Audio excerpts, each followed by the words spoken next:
You're welcome back, and you're still watching Newsnight. We're live from Nigeria's capital in Abuja. As political horse trading gathers momentum ahead of the 2027 elections, the three major political parties, the All Progressives Congress, the People's Democratic Party, and the African Democratic Congress, are all strategizing to win the electorate to their side. A group, the South-North Progressives Forum, is embarking on a nationwide campaign for the presidency to remain in the South. The chairman of the group, Iyeke Onyekulusi, speaking to journalists in Abuja, said that the forum's objective is to promote fairness, reinforce the principle of federal character, and foster national unity. He argues that the North has held presidential power for a total of 24 years, while the South has held it for 18 years. He argues that allowing the South another 4 years will correct the imbalance and reaffirm Nigeria's commitment to equitable power sharing. Okay, let's have this discussion with Onyekulusi Festus, who is the chairman of the South-North Progressives Forum. Thanks so very much for joining us. Thank you, sir. I think from the three major political parties, even though the ADC is yet to come out where its presidential candidate is going to come from, it is a given that the presidency is going to remain in the South, even with the incumbent President Bola Tinubu coming from the South. What are your fears here? Anyway, the truth about the matter is that as concerned patriots, we are committed to ensuring that power not only remain in the South, but by 2031, we will also be leading the campaign for a Nigerian president of Northern Extraction. We call it a South O'Clock.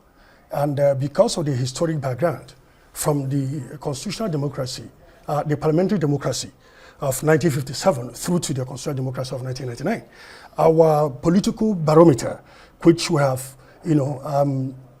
put in assessment, just showed or proved that the South had only been in that democratic arena for 18 years, while the North has been for 24 years. And the equity, fairness. Is anything threatening that right now?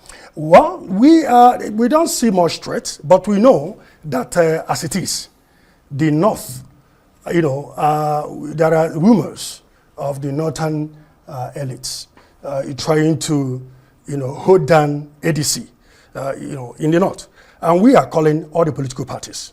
We are commending APC to have adopted Mr. President. We are commending PDP to have also looked the South. We are calling ADC to look South, because if they do not, the kind of political tsunami, the movement we are creating in this body, we definitely swallow whatever anybody is doing in the North. And I tell you this, very simple. We, our members, we are mobilizing heavily across the nation, and our projection is to make sure we have a minimum of 10 million votes to make this to happen in the South come 2027. As we are committed to the North by 2030. And how is your 10 million votes going to be distributed? Very, very visible. We have a kind of what we call it mobilization framework. We have organizational framework, which has to do with some statutory organizations, independent organizations. We have what we call ethnic nationalities and some faith-based organizations. And I tell you, 80% of them are from the Middle Belt. Know that Middle Belt has over 40-something million votes, and over 50% of them are well-registered electorates. And the opinion poll done independently by these organizations have shown that 60% of that report is going south. They are favoring a certain presidency come 2027. And on that, I wonder who is going to waste his or her resources to, zone any kind of a candidate to the North. So we are calling that the North, the elites, mostly His Excellency Atiku Abubakar and other Northern elites, should wear the medal of sportsmanship to look south, so that there will be peace and equity. What we're doing is not about politics. It's not about chauvinism. It's about national integration, equity, justice, and fairness. It is about, a kind of national cohesion, so that we have peace in this nation. This power has been disrupted in 2015, if not by the wisdom of the then president. Nigeria State, I don't know what would have been of it today. So the conversation, the interrogation we have now is that the unwritten agreement has to be allowed to fly. That is what we are looking at. And we are calling all patriots to join this conversation, to join this movement, because what we are targeting as what Tan did will just be a kind of, what will I say, that will be a kind of an iceberg. Do you understand? It's going to be just a kind of a tip of an iceberg. We are making this mobilization to be not only rigid, but it's going to be gather momentum as we move forward. Okay. Let me tell you this. The operational, you see, one of the basic way we want to galvanize this particular movement is that we discover that in our operational, we have operational kind of a framework in mobilization, and that Nigeria has over 58,300 and something communities and cities. We have identified over 30,000 of them. We have appointed coordinators into them, and we believe that between now to 2027, given a task of minimum of 200 persons from each of these communities, we are going to overwhelmingly get this particular vote, and we will decide and determine. Let me pride on this. Whosoever we are going to back, whosoever this body is going to back, as in terms of should be assured support, of 10 million votes. Will. And Nigeria, if I stand to be corrected, since the advent of parliamentary democracy to this constitutional democracy, I have not seen any Nigerian president, I stand to be corrected, that have won an election with up to 20 million votes. And if we can give this block vote, that is something that anybody could look for. And we have introduced what we call a political philosophy. We call it a holy defection. That provides a platform where we are members, because we are non-partisan civic platform, where members can decide or determine on who they are going to work for, irrespective of their political lineage, considering the competence, the capacity, and the charter of equity that favors. Okay, let me come in here. I mean, you speak with so much confidence about galvanizing 10 million people, voters for that matter.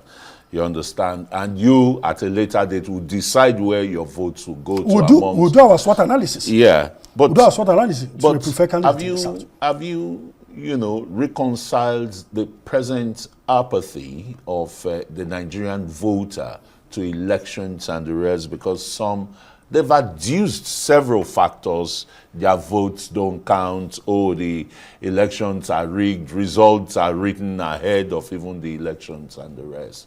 How are you re-engaging the Nigerian public, you understand, to have that change of mind, to let them believe in the tenets of democracy? Okay, fine. You see,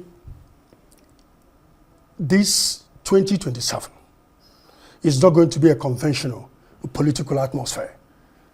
We have already, and that's one of the things we have, put in place. But let me just only last week, you saw what happened in Lagos, even in a church where ADC members were going to have, fellowship or what have you, and they were dispersed by thugs. Let me tell you this. Right? Let me tell you this. Any politician or any political party that wants to weaponize insecurity for 2027 election should go and rethink, because those antics have expired.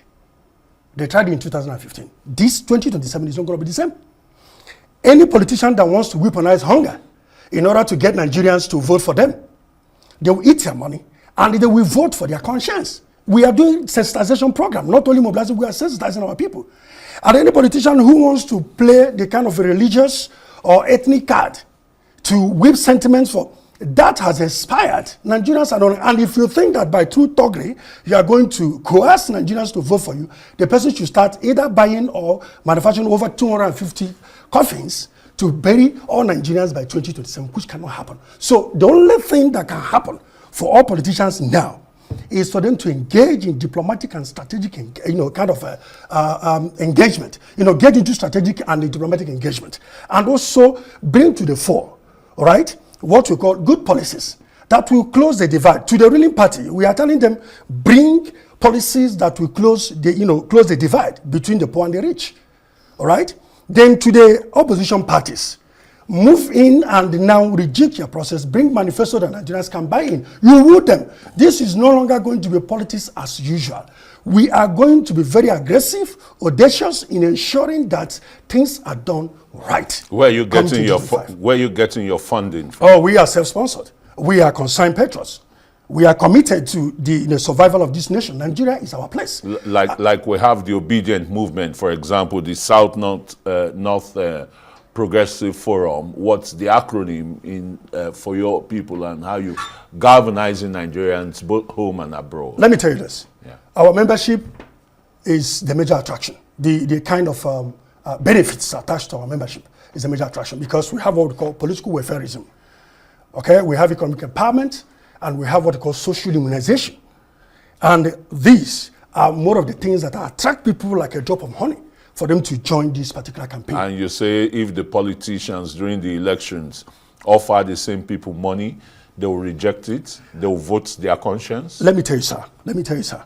You see, mark my words and take it to the bank. The members of this organization, we are in all the 37 states. When I say 37 states, Abuja inclusive, FCT. because now FCT, I must use opportunity to stress, is a state now, because the Constitution have recognized them in section 299. And also, the gavel of the Supreme Court has fallen to their favor as not having a special, status. They are not like every state. And we are appealing to the government, please, as what we are doing here to not look like we are doing it outside, the demography of states. Let them recognize them, give them all the benefits, all the privileges that is due a state. Because they have only one senator, they have only 2 House of Rep members, and they have to have minimum of 3 senatorial districts, a minimum of 6 representatives. And they have to have a governor and House of Assembly. They have all the statistics that make them to be better than most states in Let's Nigeria. go back to your movement now, your Progressive Forum. Yes, I just talked about, financial inducement to the electorate during elections and the rest, and you said that's going to be a thing of the past. Sir, and how do you? we have beautiful package. It's not some of the things I have to, but I've told you these 3 categories of benefits, all right? And what we call the one we call a holy defection is the most attractive part of them. And I know that some leaders are also practicing it, but we're giving them is a new nomenclature in the political lexicon. So, which I believe holy defection. Yeah. It's Explain it. Break it down quickly. Okay, fine. It now gives a shield, okay, to the members, for them to be exempted or kind of, from kind of a penance of anti-patriotism. All right. In this contest, they can vote the preferred candidate of their choice, because some parties will dump a particular candidate on some party faithfuls, and they will not be happy with such arrangement. They will be looking south. Festus, yeah. Why are you not forming a political party if you're so confident of gathering 10 million people to your fold? It's not about politics. Why are you not registering a This party? is not about politics. Okay. This is about patriotism. This is about national integration. This is about equity. This is about peace. This is about progress of Nigeria. Yeah. This is about, equity, fairness, and justice.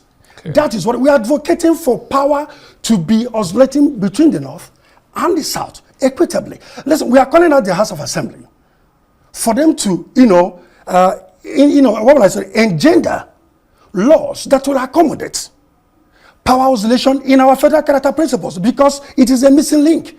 In that power distribution in the federal character, it did not include elective positions. And if that is going to be enclosed, it will help us to balance all these situations. Okay, thank you. And also political parties, we're also calling them to also, engender power rotation and the micro-zoning, which will give us the fluidity in power transition in our polity. These are the things we are calling for. Thank you so very much, Festus Onyekulesi. He's the chairman, South North Progressive Forum. Thank you so much. Thank you, sir.